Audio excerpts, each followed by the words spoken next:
9 сынып физика 3-тоқсанға арналған БЖБ-2. Бірінші тапсырманың асы: кестенің қай жолы графиктен дұрыс анықталған тербеліс периодымен жиілік көрсетеді дейді. Ең бірінші бізде тербеліс периодымен жиілікті анықтау керек. Период деген бір айналымға кеткен уақыт. Қараңыздар, мынау бізде жарты айналымның жартысы, ал мына ровно жарты шеңбер. Ал енді қараңыздар, бізге тағы да жарты айналымның жартысы керек. Онда мына жерді аламыз. Мына екеуін қоссақ бізде бір жарты болады. Мына астындағы жартымен қоссақ толық бір айналым болады. Сонда біздің периодымыз қазір 4 көбейту 10-3 дәрежесі секунд. Жиілік деген білеміз. Жиілік деген всегда кері шама периодқа 1 бөлінген т болады. Сонда 1-ді бөлемін 4 көбейту 10-3-ке, 1-ді 4-ке бөлсек, ол 0,25 көбейту 10-3 дәрежесі болады. Бұл деген сөз 250 Гц болады. Так, ондай вариант бізде міне D варианты болады. Тербелістің циклдік жиілігін есептеңіз дейді.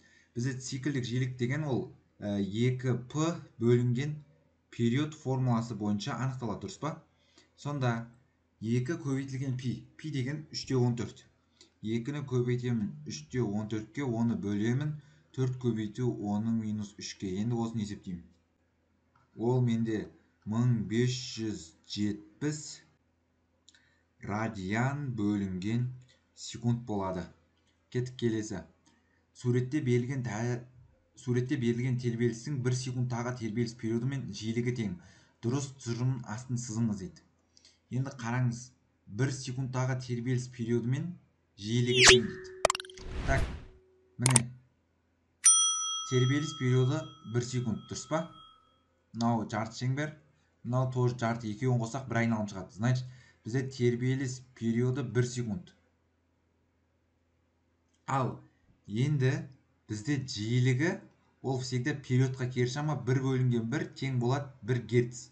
Көріп тұрсыздар, жиілік пен периодта бір-біріне тең. Значит, бұл тұжырым шын деген сөз. Кеттік келесі. Серіппенің қатаңдығы 12 ньютон бөлінген метр және оған ілінген жүктің массасы 0,2 кг. Тербелістің периоды дейді. Периодты табу керек. Бізде периодтың формасы серіппелі маятник үшін мынандай еді: 2π түбір асты m бөлінген k. Бізде m бөлінген k деп отқанымыз, яғни массамыз 0,2, оны 12-ке бөлеміз, оны көбейтемін 2 көбейту 3-14-ке. Енді осыны есептейміз. 0,8 секунд болады екен. Бұл жердегі жауап бізде С варианты болады. Кеттік. Серіппелі маятниктегі жүктің массасын 4 есе арттырып, серіппенің қатаңдығын 4 есе кемітсе, тербеліс периоды қалай өзгереді дейді. Енді қараңыздар, бізде жүктің массасын 4 есе арттырса, масса 1 бастапқыда m болса, ал екінші жағдайда 4 есе артады, яғни 4m болады. Келесі, қатаңдығын 4 есе кемітсе дейді. Q1 қатаңдық K-ға тең болса, дәл осы екінші жағдайда бұл K бөлінген 4 болса, тербеліс периоды қалай өзгереді деп сұрап тұр ғой бізден. Енді қараңыздар, бастапқыда T1 тең болады 2π түбір асты m1 деп отқанымыз m-ға тең бөлінген K1 деп отқанымыз K-ға тең. Ал енді екінші жағдайда 2π мына жерде m2 дегенге біз 4m-ді қоямыз, ал k2 дегенге k бөлінген 4-ті қоямыз. Енді 4 мынау жоғары жаққа көтеріліп кетеді, 16, 16-тан 4 шығады. Сонда 4 көбейтілген 2π түбір асты m бөлінген k қалады. Бұл деген сөз 4 есе артады деген сөз. Бұндай вариант бізде D варианты. Кеттік келесі. Суретте математикалық маятник берілген. Математикалық маятник тербеліс периодын анықтаңыз дейді. Бізде ең бірінші Т. Тербеліс периоды математикалық маятник үшін 2π түбір асты L бөлінген G болады. Енді 2π L деп отқанымыз ол математикалық маятниктің жібінің ұзындығы 40 см. Метрмен жазатын болсақ, бұл бізде 0,4 метр болады. Сонда мына жерге мен 0,4-ті аламын. Оны бөлемін 10-ға. Енді есептейміз. Ол менде 0,4π секунд болады. Менде тербеліс периоды 0,4π секунд. Тербелістің жиілігін есептеңіз. Жиілік бізде 1 бөлінген Т, яғни периодқа кері шама 1 бөлінген 0,4 пи болады. Енді есептейміз. Ол менде 0,8 герц болады. Жиілігіміз 0,8 герц. Математикалық маятниктің жібінің ұзындығын 4 есе артқан кездегі тербеліс периодын есептеңіз. Енді мынау 4 есе артқан кезде мынаны мен Т1 дей салайын, мына жерді Т2 деп қоя салайық. Мына жерге де Т1 деп жаза саламын. Кеттік. 4 есе артты. 2 пи L дегенге. Мынау 4 есе артты деген сөз 0,4-ті 4-ке көбейтетін болсам, онда 1,6 болады. G 10-ға тең. Енді осыны есептейміз.